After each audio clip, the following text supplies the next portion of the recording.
Introduction to the Urantia Book, the book's contents.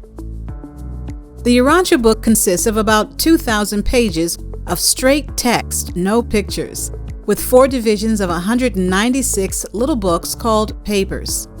It contains so much information that it can be overwhelming. Ordinarily, when reading a new book, one would start at the beginning and read through to the end. That method is not always productive with the Urantia Book, and not, in our opinion, the best way to approach it, as anyone who has attempted this approach has come to realize.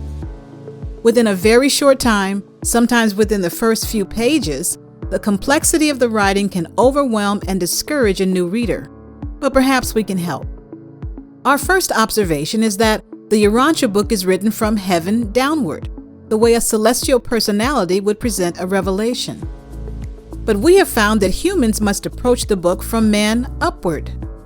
So in our opinion, the best place to start is the last part of the book, Part 4, The Life and Teachings of Jesus.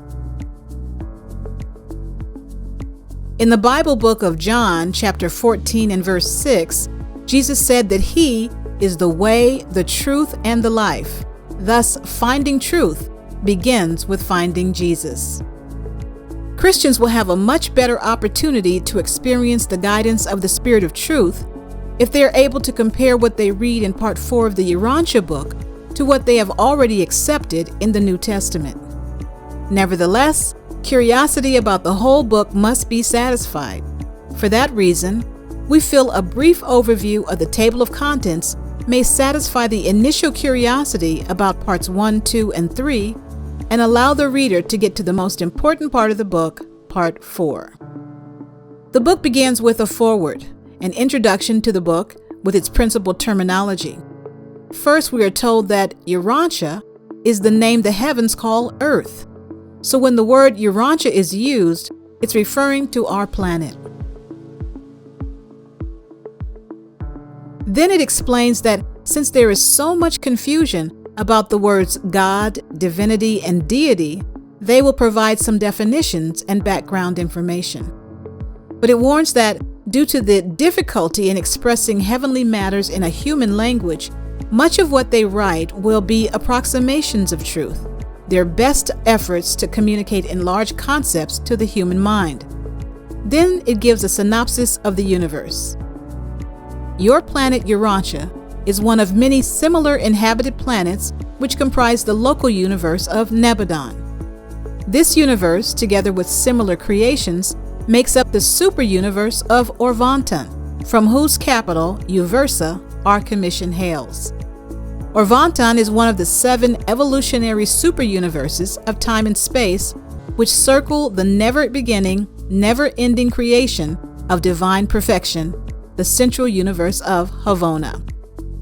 At the heart of this eternal and central universe is the stationary Isle of Paradise, the geographic center of infinity and the dwelling place of the eternal God.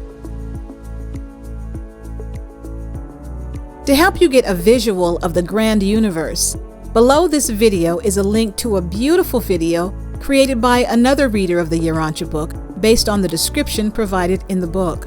Be sure to watch that video. Next, the foreword provides an explanation of the true meaning of the words God, divinity, deity, and related matters.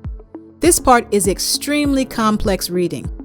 As you read some of it, you will have to pause after each sentence to ponder the meaning of that one sentence before you can read the next one.